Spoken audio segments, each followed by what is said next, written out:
अति परवलय हाइपरबोला। आज हम दे रहे हैं इस चैप्टर का फुल बेसिक कंसेप्ट। तो इस क्रम में हम बताएंगे सबसे पहले हाइपरबोला यानी अति परवलय किसे कहते हैं। जब कोई समतल किसी द्विशंकु यानी डबल शंकु को एक साथ काटता है यानी दोनों को एक साथ काटता है तो जो फिगर बनती है उसे हम अति परवलय कहते हैं। इसमें मुख्य रूप से समतल का अक्ष और द्विशंकु का जो अक्ष है वो समांतर रहता है, जैसा कि चित्र में आपको दिखाया गया है। अगर इस चित्र को एक्स अक्ष या वाई अक्ष के अनुदिश डिनोट करें तो कुछ इस तरह की फिगर बनती है, जैसा कि आपको रेड कलर में दिखाया गया। अब हम इसकी डेफिनेशन यानी परिभाषा को समझते हैं। देखिए परिभाषा क्या है। परिभाषा है, दो डेफिनेशन है। एक डेफिनेशन तो ये है कि अति परवलय उस बिंदु का बिंदुपथ है जो इस प्रकार गति करता है कि तल में स्थित दो बिंदुओं से इसकी दूरियों का अंतर सदैव अचर रहता है।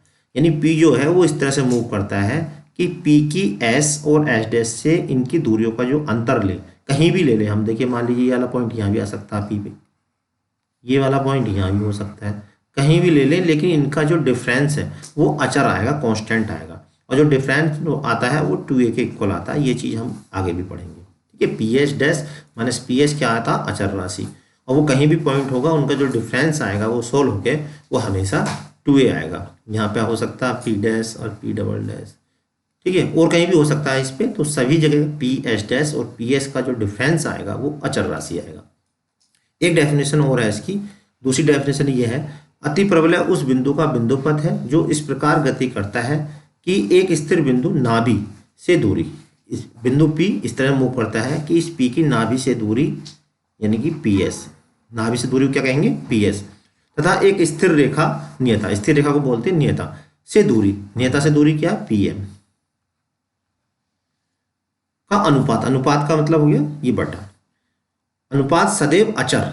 देखिए ये जो अनुपात होता है हमेशा अचर है, यानी कि बिल्कुल फिक्स राशि आता है और ये हमेशा क्या होता है, एक से अधिक होता है, एक से ज्यादा रहता है। इस अनुपात को अति परवलय की उत्केंद्रता कहते हैं। और इस अनुपात को हम क्या बोलते हैं, अति परवलय की उत्केंद्रता, यानी कि PS अपॉन PM जो होता है इसको हम E बोलते हैं। ठीक है, और इसे PM को अगर हम इधर ले जाएं तो PS इज इक्वल टू हो जाएगा EPM। तो ये सभी में ये डेफिनेशन थी, दीर्घवृत्त में भी थी, इलिप्स में भी थी। इलिप्स में E बराबर 1 हो जाता है, दीर्घवृत्त में E लेस देन 1 रहता है, और अति परवलय में E जो है ग्रेटर देन 1 रहेगा। ठीक है, तो ये इसकी डेफिनेशन हो गई। अब देखिए इसका और हम बेसिक कंसेप्ट को समझते हैं। दीर्घवृत्त कुछ इस टाइप का होता है जैसा आपको फर्स्ट आकृति में दिख रहा है।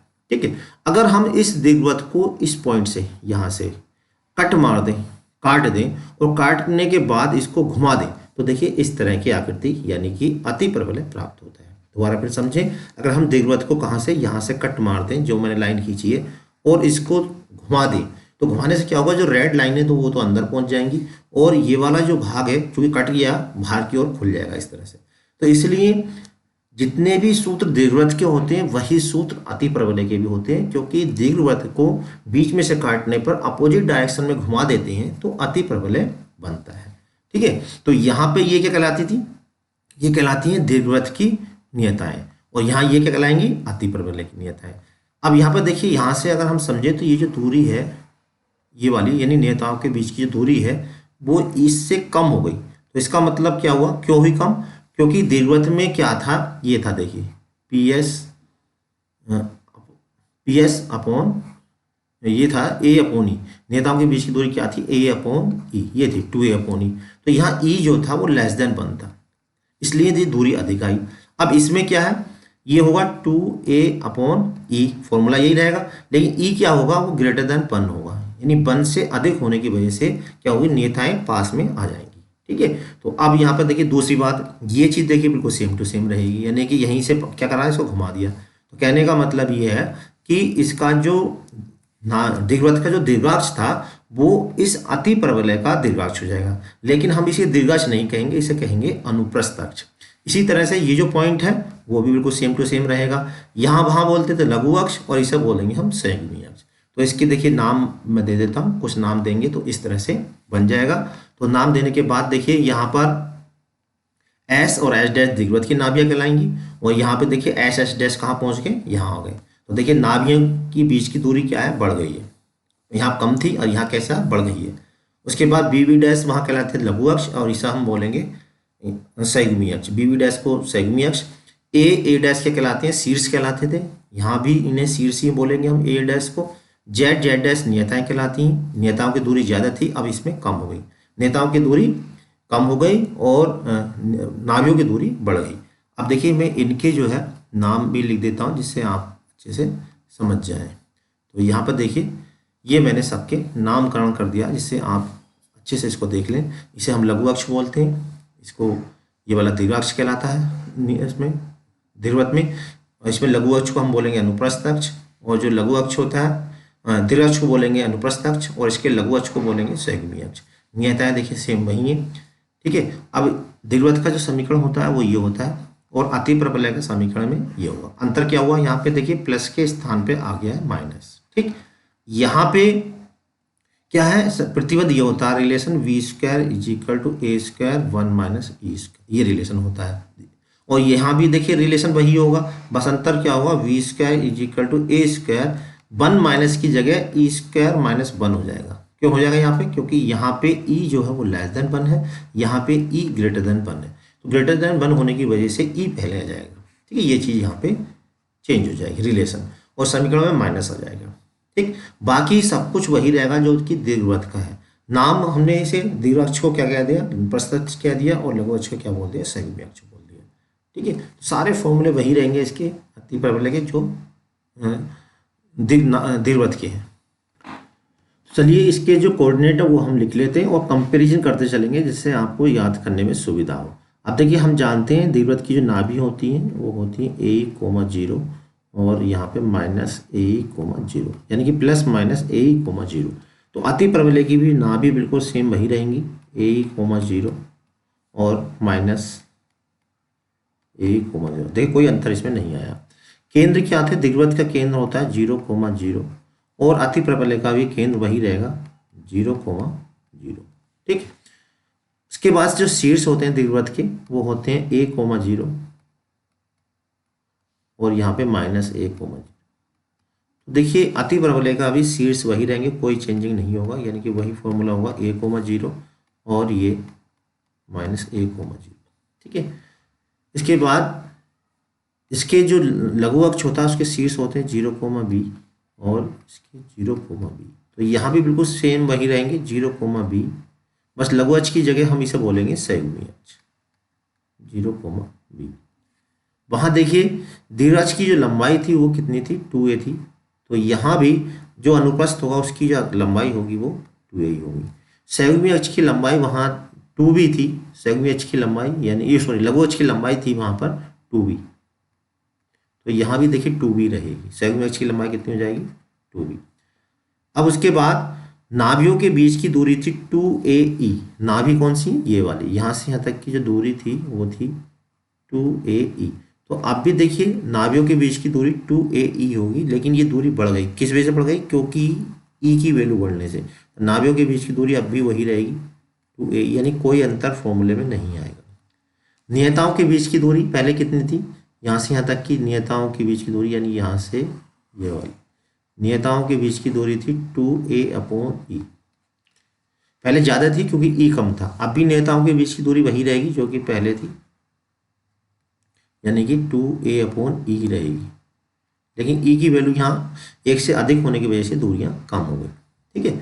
और वो हमने अभी बता दिया था, वहाँ प्रतिबंध दीर्घवत में ये था, जब a बड़ा है तो प्रतिबंध था v² = a² 1 - e², ये था। यहाँ पे जो प्रतिबंध हो जाएगा वो बिल्कुल सेम यही रहेगा, b² = a², 1 की जगह क्या जाएगा e² - 1, ठीक है। बाकी क्या सेम रहेगा, देखिए नाभि लंब की लंबाई कितनी थी, नाभि लंब की लंबाई 4a थी, अब भी नाभि लंब की लंबाई भी इसमें 4a रहेगी, वहाँ भी 4 थी नाभि लंब की लंबाई, नाभि लंब का मतलब नाभि पे जो लंब होगा उसकी लंबाई 4a थी, तो अब भी 4a रहेगी। दूसरी नाभि लंब की लंबाई नहीं 4a नहीं, नाभि लंब की लंबाई थी 2v²/a, ये थी नाभि लंब की लंबाई, तो अब भी वही रहेगी 2v²/a, ठीक है। अब यहाँ पे एक चीज़ और बदलेगी, यहाँ बदलेंगे एक प्राचल बिंदु, वो हम आगे भी आपको बताएंगे, प्राचल बिंदु चेंज हो जाएंगे, ठीक है। बाकी सब कुछ सेम टू सेम वही रहेगा, यानी दीर्घवत के जो फॉर्मूले बिल्कुल वही अति प्रबलय के फॉर्मूले भी रहेंगे। हाँ देखिए नियताएं और लगे, नियता क्या थी वहाँ पे, x = ये थी a/e, और इधर वाली नियता थी x = -a/e।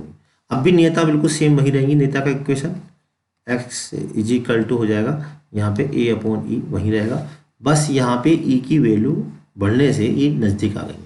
अब भी यहाँ नियता वही रहेंगी, x is equal to minus A upon ई। ठीक है,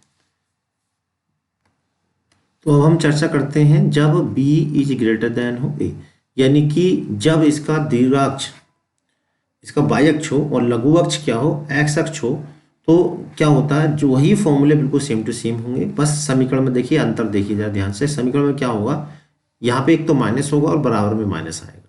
ठीक है, यहाँ पे माइनस है और बराबर में माइनस है, तो यहाँ पे क्या होगा, b इज ग्रेटर देन ए होगा। फॉर्मूले सब वही होंगे जो कि पहले थे, जैसे वहाँ थे फॉर्मूले बिल्कुल वही थे। नाभि क्या थी, देखो नाभि की थी 0, प्लस माइनस बी। नाभि क्या थी 0, प्लस माइनस, प्लस ऊपर वाला प्लस वाला और नीचे माइनस वाली। ठीक है, तो अब भी देखिए नाभि बिल्कुल वही रहेंगी जो पहले थी। नाभि थी 0, प्लस बी, 0, माइनस बी, यानी कि प्लस माइनस बी। अब भी नाभि वही रहेंगी, क्या हो जाएंगी 0, प्लस के बी ई, और यहाँ नाभि 0, माइनस के बी। ठीक है, दीर्घाक्ष कितना था, वहाँ पे कितना था 2b था। अब इसे हम अनुप्रस्थ अक्ष कहेंगे, यहाँ अब भी 2b रहेगा ये भी। ठीक है, लघु अक्ष कितना था 2b था, अब भी वही रहेगा 2b रहेगा, कोई अंतर नहीं आएगा। नाभियां नियताएं क्या थी, नियताएं थी y is equal to B upon E, ये थी पाई इज इक्वल टू नियता, ये y is equal to B upon E, अब भी वही रहेगी। यहाँ पे वाली नियता क्या हो जाएगी, y is equal to minus के बी अपॉन ई, यहाँ भी देखिए वही रहेगी, y is equal to minus के बी अपॉन ई। ठीक, शीर्ष वही रहेंगे 0, बी, माइनस बी इधर वाला, और इधर वाला शीर्ष क्या होगा 0, माइनस के प्लस का बी इधर और माइनस का। ठीक है, पहले भी क्या थे, पहले भी यही थे 0, बी, ये दीर्घवृत्त के थे। तो बिल्कुल देखिए सेम टू सेम सब कुछ वही है। ठीक है, चेंज क्या होगा, यहाँ पे जो रिलेशन होगा वो ये हो जाएगा, क्योंकि जब b बड़ा है तो ये रिलेशन था a square is equal to b square 1 minus e square. यहाँ रिलेशन क्या बनेगा, यहाँ रिलेशन बनेगा a square is equal to b square 1 minus e square. बस ध्यान ये रखना है कि यहाँ a और b को नहीं देखना, यहाँ चिन्ह देखना है। x और y के बीच में माइनस होना चाहिए, इक्वल में माइनस होना चाहिए। अगर ऐसा है तभी हम b को बड़ा मानेंगे। ठीक है, इस बात का आपको विशेष ध्यान रखना है। बाकी देखिए नाभियों के बीच की दूरी 2ae, अब भी नाभियों के बीच की दूरी 2ae होगा। नियताओं के बीच की दूरी 2a अपॉन ई, अब भी नियताओं के बीच की दूरी 2a अपॉन ई, सारे कोऑर्डिनेट वही रहेंगे। ठीक, अब अभी हम प्राचल बिंदु की बात कर रहे थे, तो अब देखिए हम प्राचल बिंदु को समझते हैं। तो सबसे पहले देखिए सहायक वृत्त किसे कहते हैं। जब हम किसी अति परवलय के जो अनुप्रस्थ अक्ष है, ये वाला ट्रांसवर्स एक्सिस को व्यास मान के वृत्त बनाएं, तो जो वृत्त बनता है उसे हम सहायक वृत्त कहते हैं। जैसे ए डैश को व्यास लेके अगर हम वृत्त खींचें तो जो वृत्त बनेगा उसे हम कहेंगे सहायक वृत्त। ठीक है, अनुप्रस्थ अक्ष को। अब दूसरा क्या, प्राचलिक बिंदु, प्राचलिक समीकरण। तो पहले प्राचलिक बिंदु क्या होते हैं, प्राचलिक समीकरण क्या होती हैं, जब कोई चर x और y हो और उनका संबंध किसी तीसरे चर फाई से हो, तो इस संबंध को बनाने वाली समीकरण को हम प्राचलिक समीकरण और बिंदु को प्राचलिक बिंदु कहते हैं। अब देखिए निकलता कैसे, जैसा कि आपको चित्र में दिख रहा है, मान लीजिए वृत्त पे स्थित कोई बिंदु P है और यो एक्स से फाई कोण बना रहा है, इस कोण को हम बोलते हैं प्राचल कोण। ठीक, अब इसकी रेडियस क्या है, a है, यानी कि जो इसका अर्ध दीर्घाक्ष है, दीर्घाक्ष आप लघु अक्ष, आप दीर्घाक्ष नहीं कहेंगे, इसे अनुप्रस्थ अक्ष कहेंगे। अनुप्रस्थ अक्ष का जो आधा है वो a होगा। यहाँ से अगर हम इसे कैलकुलेट करेंगे तो यहाँ से देखिए आ जाएगा a sec फाई, ये कितना हो जाएगा, यहाँ से यहाँ तक जो हो जाएगा an, ये हो जाएगा a sec फाई। ठीक है, अब a sec फाई यहाँ पे ये y1 है, तो p के कोऑर्डिनेट क्या हो जाएंगे, ये हो जाएंगे a sec फाई y1। चूंकि ये अति प्रबलय पे स्थित है तो अति प्रबलय की जो इक्वेशन है ये वाली, इसको सेटिस्फाई करेंगे। तो x के स्थान पे x1 रख दिया, y के स्थान पे y1, और x1 के स्थान पे कौन सा पॉइंट रख दिया, ये वाला, ये हमने रखा। देखिए यहाँ से सॉल्व किया तो y1 की वैल्यू आ गई ये वाली, यानी कि प्राचल बिंदु क्या हो गए, पहले x वाला coordinate a sec phi, y वाला कोऑर्डिनेट v tan फाई, ये तो हो गए प्राचल बिंदु। और x equal to a sec phi लिखें, y equal to v tan phi लिखें, तो ये कहलाएंगे प्राचल समीकरण। ठीक है।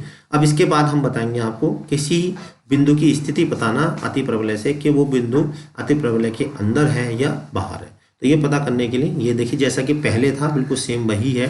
मान लीजिए कोई भी अति प्रबलय हमें दिया होगा तो उसे हम एस मानेंगे, ठीक है। इसे हम चाहो तो ट्रिपल लगा सकते हो यहाँ पे, और बिंदु x1 y1 है, तब इस बिंदु के सापेक्ष अति प्रबलय की स्थिति। अगर देखिए इसमें हम रखें वो पॉइंट को, अति प्रबलय में जो भी बिंदु दे रखा उसमें रख दें, वो 0 से बड़ा यानी पॉजिटिव है, यानी एच डैश जो है वो क्या है, एच डैश से मतलब यह है कि इस एस में बिंदु रखने के बाद जो प्राप्त होगा उसे हम एच डैश कहेंगे। 0 से बड़ा है तब दिया गया बिंदु अति प्रबलय के बाहर स्थित होगा, और अगर 0 से छोटा है तो अति प्रबलय के अंदर होगा, और 0 के इक्वल है तो वो बिंदु अति प्रबलय पर स्थित होगा। तो यहाँ पे हम आपको एक और बात और बताएंगे, हर संडे को हम टेस्ट लेते हैं रात्रि 8 बजे।